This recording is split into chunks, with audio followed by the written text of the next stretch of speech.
Alright, now that we've learned how to apply 3 common and important query transformations onto each of our lookup tables, I want to talk to you about how to apply intelligent data filtering as our next step.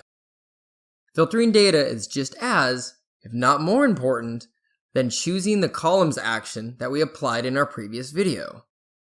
You see, whenever we connect to a table from any source, it will almost always contain more data than what the report needs. As an example, if we have a table with 20 years of data and we only care about the last 5 years, then we'd want to filter the data to only show the rows related to the years we cared about, and filtered out the data we didn't need. Not only does this save on file size, there will be less rows to calculate against, and the report will operate faster too, for the end user. This is another example of where Power Query has the tools for this. Power Query has a lot of intelligent ways to filter data and reduce rows. Often that works dynamically, so you don't have to update or change the filters if you set them up correctly using good business logic. The end result being a table of reduced rows containing only the data that you want. And like everything else in Power Query, we'll learn how to do this with a few easy steps and mouse clicks. Alright, let's get started. So we have in front of us the file that we used in our previous video. You'll notice that all the transformations we did in the last video are over on the left under other queries. All of the names have been redone and all of that information is still in here. Now I'm going to apply both the same practices that we did from that last video on this fact sales tables as well, but I also want to walk you through how and why we would want to do filtering, as we discussed in some of those slides. So the biggest reason we want to do filtering is we want to reduce the rows of this table only to information that we care about. As a quick reminder, this query that we have in front of us is a combination of 3 separate data tables that we brought in from a folder. And that's, the 2007, 2008, and 2009 Contoso data. As I mentioned as well in the last video, there is a kind of a good example of the idea being you don't need to know how to build a car to know how to drive it. And that's a great analogy to apply to those applied steps you see over on the right. There are a bunch of extra ones in there: filter hidden files, invoking custom functions, renaming, removing, all of these things that are done automatically. We don't need to know how to use the table output. So we can just go ahead and have those there, and we don't need to mess with them specifically. We'll just be doing some filtering. I know I normally say that the change types, all those steps that we went over last time, need to be kept until the end. This is one of those times where there's an exception. Because what I want to do is intelligent date filtering on this date column right here. For me to be able to do that, it needs to be a data type. So this is going to remain here. So let's talk about that. And as an example, I know that for this project, we do not need data that goes back past the 1st of January in 2007. So I want to filter out any data that's older, and I want to do that intelligently. So I'm going to use the drop-down arrow right here above the date column, and you'll notice an option right here in the middle called date filters. And what this does is this will apply date filter logic because it is a date data type.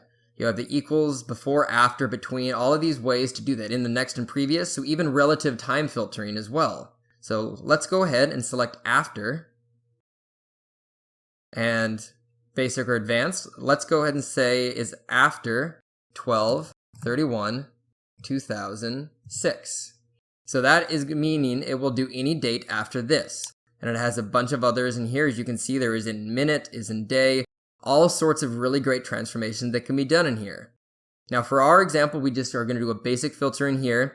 If you need to do things that are more advanced or require a few different steps, you have the option down here at the bottom to do and or for additional steps. And if you go to advanced, you can add as many conditions as you want. Think of it almost like a nested if statement for filtering, where if date is this, or if it's this, or if it's this, as many times as you need. So Power Query gives you a lot of customizable options to do this. But for us, nice and simple and clean, so is after 12/31/2006, meaning it will only keep data on this table from 2007 or later. Now one other thing too that's really good to do, as you notice there's applied step that's added over here for filtered rows, that's kind of generic and it doesn't actually tell us exactly what this step is doing. So if you right click on that filtered rows and select rename, you can give it a friendlier name. You can say filtered date and then greater than 2007 or greater than equal to. that gives a name to that step, doesn't change the step, but it just renames it and gives you a little breadcrumb trail of information. So if you come back in as a developer to edit this later on, it's a better described name for this. And just as a quick reminder, if you hit that gear icon, you have the option at any point when coming back to this editor to using this and reopening this. And then you can edit that as well. Now, I quickly just want to mention the other ways that the filtering can work as well in Power Query. Just like date has the option to do filtering because it is a date data type. Let's use geography key as an example. That is a number. Or actually, even better, let's use sales amount.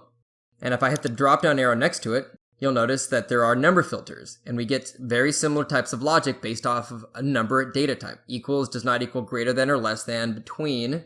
So the filter types will be very dependent on the data type. So it's important to make sure that it's set at the right data type before you do filtering. Now, taking a look as well over at see if there's any text on here. Yeah, here we go. So that very first column is text. Same kind of idea. There are text filters. Equals contains all of these in this list. So it is really nice to be able to have filtering that is very dynamic, intelligent, and based off of the data type as well. Now the last thing that I'll do, just as the good practice, I'm going to add 2 steps here at the very end. I'm going to choose the columns that I want to keep, and then I'm going to rename all of those columns. Now I'm going to go up to Home, let's choose Columns, and I still want to keep everything in here. But even though I keep all the columns, if I do this, that just makes sure it locks it in, just as a quick refresher. So I hit OK. There's choosing the columns. And then I'm going to go ahead and fast forward through renaming all these to a better name, giving spaces where there are separators in the words specifically.